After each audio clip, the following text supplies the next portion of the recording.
Verhoeven is not as accomplished a boxer as Douglas or Rahman.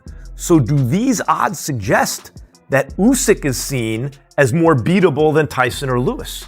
It's a good question. You know, it's funny, right? Even though Usyk's 39, I feel like he's at the top of his game. Yeah. I haven't seen any slippage at all. I feel like and if you see the photos, it looks like Usyk put on a lot of muscle. I mean, this guy looks like a tank right now. It's true. Rico don't got a shot. I think, he's going to go out there and do whatever he wanted to do. I think Rico going to be tough at first, but I think Usyk with his experience, he's going to figure him out fairly early, and I don't know. We're going to see for boxing. I think Usyk will drain his gas tank.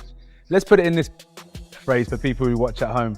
Let's say you're playing Street Fighter and you've got your energy bars. I think Usyk knows how to make his energy Yeah, he'll just drain him. He will be. My opinion. Yeah. AJ, do you think Rico was winning before the stoppage? Good question. I don't know. We a good fighter. Yeah, I knew he was a good fighter. Hey, should he be given a chance to continue? Yeah. I think have faith and want to win, but it's gonna be tough, At least with me, all I've been doing is boxing. He's been doing kickboxing, so it's a little bit different, The sport's a little bit different. He uses kicks, punches, but I think Usyk, with the experience that he has, I think he's gonna. Andy, what'd you think? Man, that was a hell of a fight. I did not think that Rico's gonna do that good, but I'm so happy that Usyk got that victory in the 11th round. How were you scoring it up until that 11th round? A lot of people online thought Rico maybe had Yes, I kind of had it at 50-50, and until the 11th round came, he did what he had to do, and congratulations to Usyk, man. It was a tough fight. Rico came to win, man. Do you think Rico should have had the chance to continue? No, I don't. It was quite clear that you was meant to be here tonight and do what you did. Yes, sir. Yes, sir. But I wanted it so bad. I was so close. So it's a hard. What the hell did we just watch? What the hell was that? Was that an early stoppage? Are they pulling the strings here to let Usyk walk away with that title? Are we going to see a rematch? Did you have Rico Verhoeven up on your scorecards? I thought he was painting a masterpiece, one of the biggest upsets in history of sports. Oh man, this sport never ceases to amaze me because that is some fuckery. Let's be honest. I did tell you though, 7 through 12 for Usyk. A bet is a bet and it cashed. Controversy follows this sport all the time. One thing we saw is Usyk looked bad. He came in a little flabby in the midsection. Verhoeven is one hell of a guy. I tip my hat to him. I didn't give him much of a shot.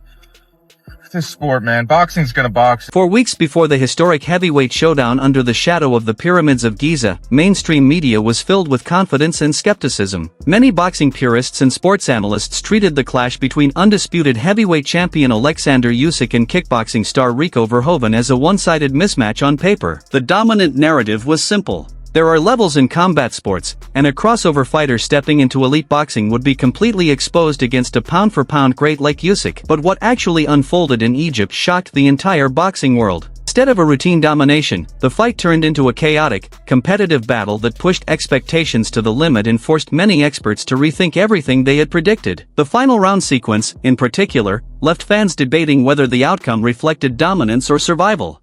Your man Rico Verhoeven give Oleksandr Usyk an almighty scare, pushing him all the way up in many people's eyes in the fight until the 11th round, where, social media's viewed this stoppage as very controversial. Oleksandr Usyk stopping Rico right on the bell. Just give us your take on, first of all, the fight and then the stoppage.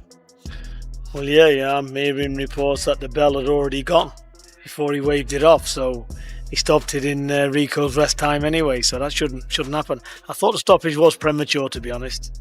What can I say? It's done. But when you're fighting for the world title, and your man's put such a good performance up, and he's in the fight, okay, he gets put down, but he gets back up. Yeah. And he was missing, and he's firing his shot. He tried to fire back as well.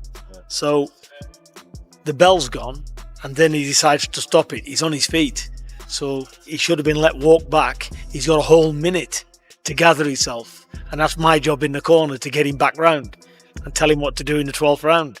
But obviously, we didn't get there.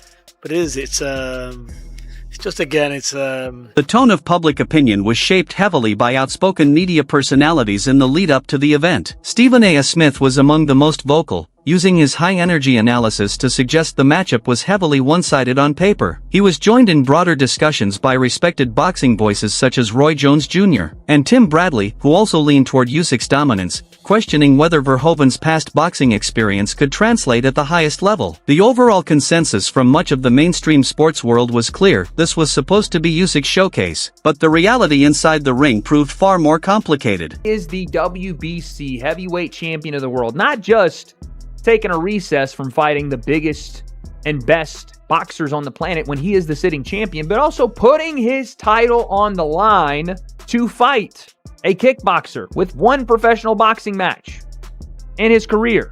That's the big part that really irks me. It's not that, I mean, it kind of is that Usyk is just doing this, like, whatever, okay, Usyk can go and do exhibition fights, sure, fine with me, as long as you're not putting the title up, and really, you should probably vacate the title if you're not going to defend it. But then when you include the title, and you include it's a professional boxing match that the title is on the line for, I've said so much about how dumb the sanctioning bodies are, but Mauricio Sulaiman's really outdone himself here. Making this for the WBC title spits in the faces of not just contenders, it spits in the faces of boxing fans, because now you're expecting us to believe that these are the two best heavyweights on the planet in boxing, and we know they're not. We all call bullshit. This fight isn't even remotely interesting in terms of what we're doing it for. Are we really doing it because it's a fun thing to see Oleksandr Usyk fight Rico Verhoeven?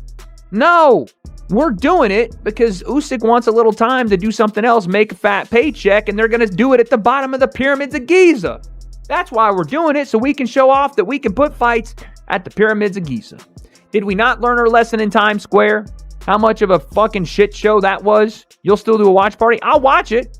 Listen, I don't have to think that McDonald's makes the best food in the world, but if I'm hungry, I might eat it. It's not 5-star cuisine, but it's edible. You're not talking to the guy that discounts circus fights. You want to have one, whatever. But it's like, would I rather watch this or Usyk versus Kabiel? I'd rather watch Usyk versus Kabiel. Would I rather watch this or Rico Verhoeven versus Francis Ngannou in MMA? I'd rather watch Rico. Do you see Usyk as vulnerable? Nah. Usyk, man, I feel like he's at his best right now. To be honest with you, it's just he's different. He's different. He takes care of himself. He preps himself properly. He's a different guy, man. Here's the other thing, Shady.